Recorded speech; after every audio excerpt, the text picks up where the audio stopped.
All right, so today we're going to be looking at the biggest plot hole in all of Dragon Ball Z. Now, this is not going to include Dragon Ball or Dragon Ball Super, and this will be a plot hole unlike the plot holes that are claimed by a lot of people who either they just don't understand it or they're retcons, like Swag Kage's video, which is full of 5 things that aren't plot holes, which he claims are plot holes.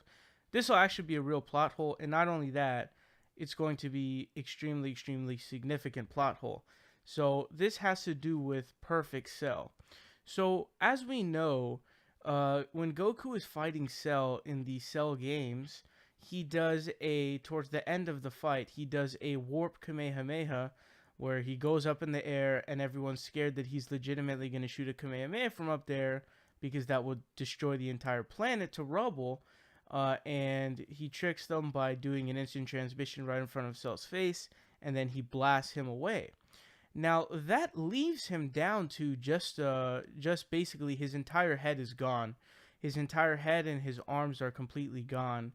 And everything else is left, and he is able to regenerate. Now this becomes a problem when looking at the story, and here's why. So after Cell blows himself up on King Kai's planet when Goku instant transmits himself there. Cell comes back to life through regeneration, which everyone was surprised by because it's like, holy crap, that's insane, right? So in the manga, it's when he comes back and he explains himself, he says, "There's a small cluster of cells in my head. It makes up my core. If that cluster isn't destroyed, my body can go on regenerating even if only microscopic pieces remain."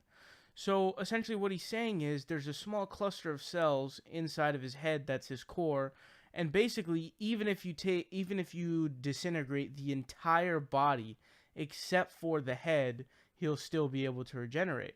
Now we know that Cell has his regeneration cells from Piccolo, and in the Buu Saga, when after Piccolo's turned into stone by Deborah, and Trunks thinks he killed Piccolo because he shattered his statue, the stone statue of him, they find out that he's still alive.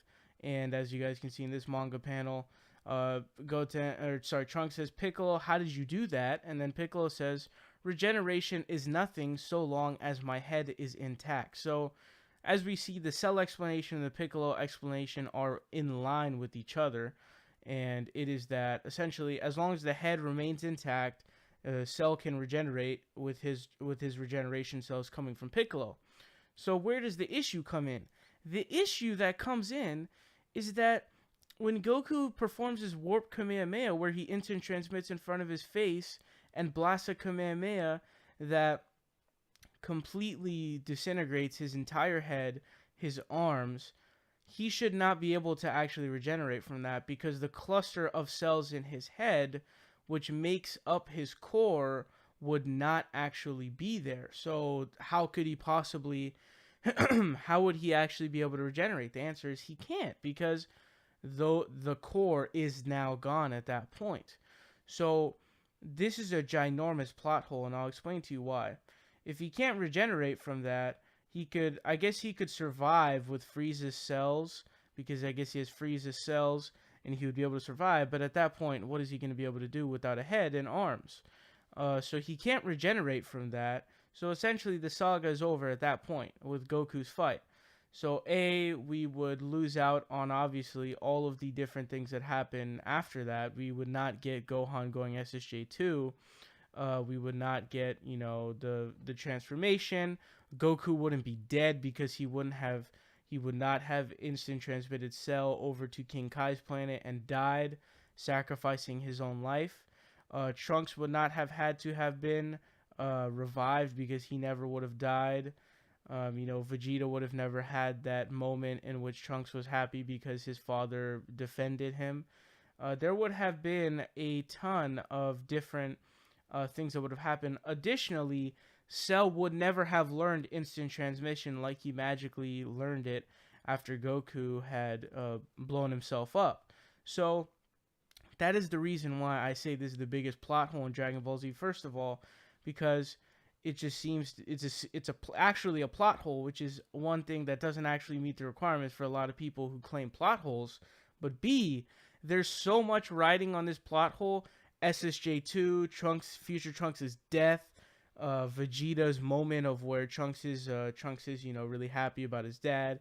Cell learning instant transmission. Super perfect Cell wouldn't have even existed. Obviously, the Kamehameha struggle would have never happened. There would have been a crazy amount of stuff that we would have missed and that would not have occurred in this time in which he wasn't able to regenerate. So, easily the biggest plot hole in all of Dragon Ball Z.